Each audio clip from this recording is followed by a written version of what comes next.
What's going on, guys? It's Vaughn here from Body Elements, and today we're going to be going through hip mobility. Hip mobility in combination with ankle mobility are the two main culprits when it comes to limiting squat depth. If you haven't seen my video on fixing tight ankles, I recommend you go check that one out and use that in combination with this video. Hip mobility isn't only important for squatting.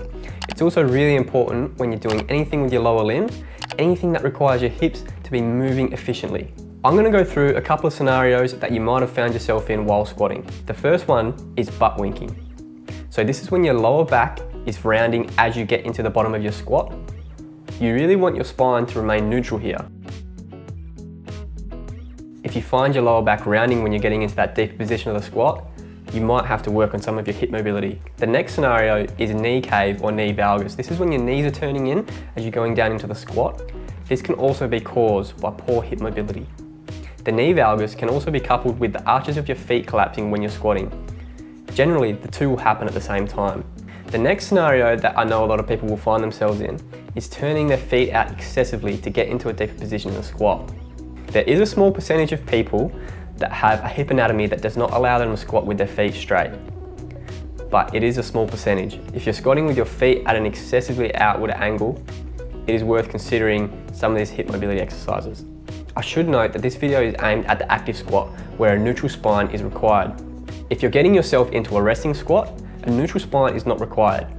These hip mobility exercises will also help if you can't actually get into a resting squat. With all that covered off, let's head outside and go through these exercises. The first exercise we're going to do is just a little bit of soft tissue work. It's called the adductor smash. So the adductors are those muscles that run up and down the inside of your thigh there, and they're responsible for helping your knees turn out as you get into that deeper position of the squat. So rather than your back rounding at the bottom, it'll allow your spine to stay neutral while still going deep. Now what we're going to do is, with a lacrosse ball or a trigger point ball, we're just going to run it up and down those adductor muscles there. We're going to need a bench or a table to get this in there deep. You want to lay your adductor on the table, just like this. And then from there, you're just rolling it up and down on the adductor muscles. Stopping on tight spots and breathing. It can feel quite tender, and this is the most extreme way of doing it, but you're going to get the best results this way. If you don't have a lacrosse ball, or you don't want to do it this way, because it can look quite funky, what you can do is use a foam roller.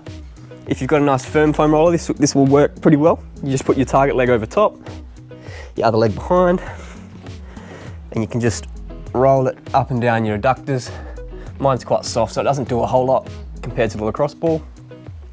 Maybe you could raise the platform, get a bit more purchase that way.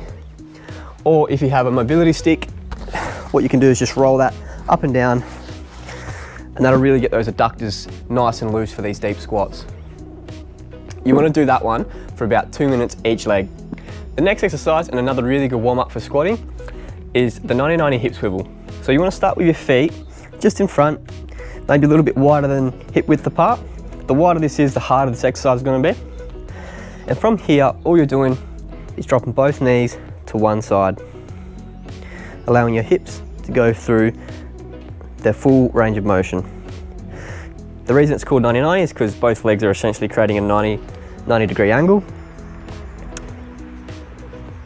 And you're working both those internal and external rotators of the hip. If you want to add a little bit more to the external rotation in this exercise, maybe you can put this foot down and almost do like a pigeon stretch. Lean into it. You get a nice little stretch down in that sort of glute piriformis area. Maybe you want to push your leg into the ground for some PNF for about 5 seconds. And then let go. You should be able to get a little bit deeper after doing that. And you want to do that one for about 10 reps either side. And you can do the extra external rotation stuff at your own leisure. This next exercise, and my personal favourite, is the Olympic wall squat. All you're going to need is a wall or a box, a rough surface on the floor so you're not sliding around too much. You don't want to be doing this one on floorboards, and a resistance band. What you're doing here is you want to wrap this resistance band, you want to wrap the hoops of the resistance band just below each knee. Pull it around your back, wrap around the other knee, and then you can just adjust it at the back so it sort of feels comfortable. From here, what we want to do is get our bum up against this wall and almost simulate a squat. I find a good way to do this is start with your hip up against the wall, lie down and bring your bum around.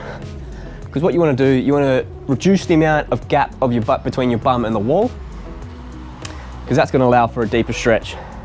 And once you're in that position, you can start to simulate your regular squat position. Bring your feet down as far as possible for a deeper stretch.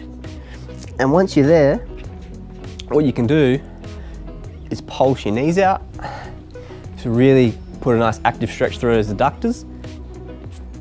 Allow your body to get into those deep positions without the rounding of the back. Maybe chuck your elbows in, really exaggerate that knees out. And then once you've been in there for a little while, move your feet down a little bit further. Just increase the intensity of that stretch. So because this one gives you so much bang for your buck, it's a really good one to do before any squat session.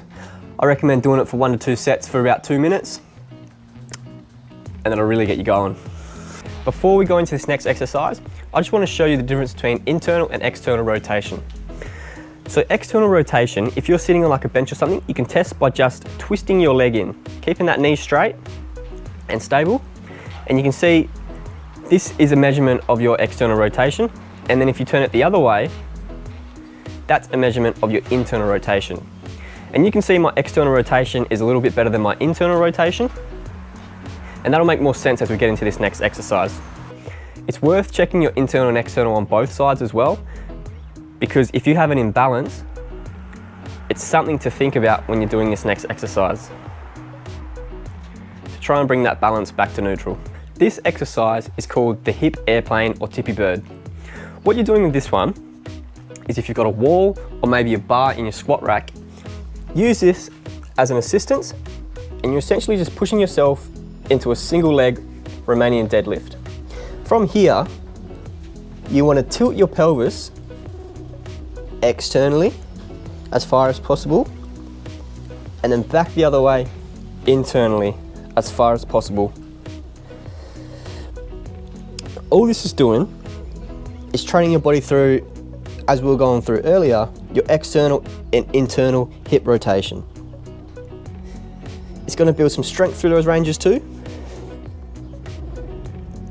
And then once you get really good at this, what you can do is come off the wall and make this unassisted. And this is when it starts to look like a bit of an airplane. Just remember that the movement's all about the pelvis and not the torso. The torso follows the pelvis does not follow the torso.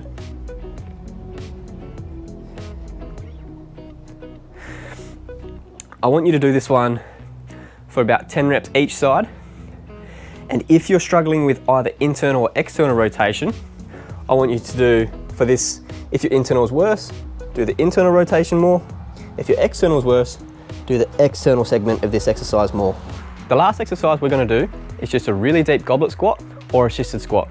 So what you're going to need for this one is a kettlebell, something to assist your squat, something like a broomstick, or what you can use is like a door frame or the side of like a squat rack. So for this one, if you're doing it as a goblet squat, all you're doing is pulling this position into your deepest squat possible, really driving those knees out, getting real deep in there. This is before you start doing your heavy squats and those sorts of things, because you really want to get that depth in there. Hold that for 10 seconds, and then what I want you to do is come up a couple of inches, really tense those glutes, and hold this for about 5 seconds. 4, 5, and then come back down again into your deepest position and hold that for 10 seconds again. And I want you to repeat that 4 times. Now, you're doing the exact same thing if you're using something to assist your squat. Just having something in front of you is going to allow you to sort of guide yourself and get you into that deep position without rounding that lower back. So it's going to be a bit harder with a stick, but if you have like a door frame or like, the side of a squat rack, this will be really good to hold you up while you're getting into that deep position. Go up, hold for 5, come back down, rest, and again, repeat that 4 times. You're gonna do that for about 1 to 2 sets as well. Hopefully these hip mobility exercises help with getting you into those deeper squats and also just help with your general hip movement. If you're enjoying these videos, don't forget to like and subscribe, and I'll see you guys next time.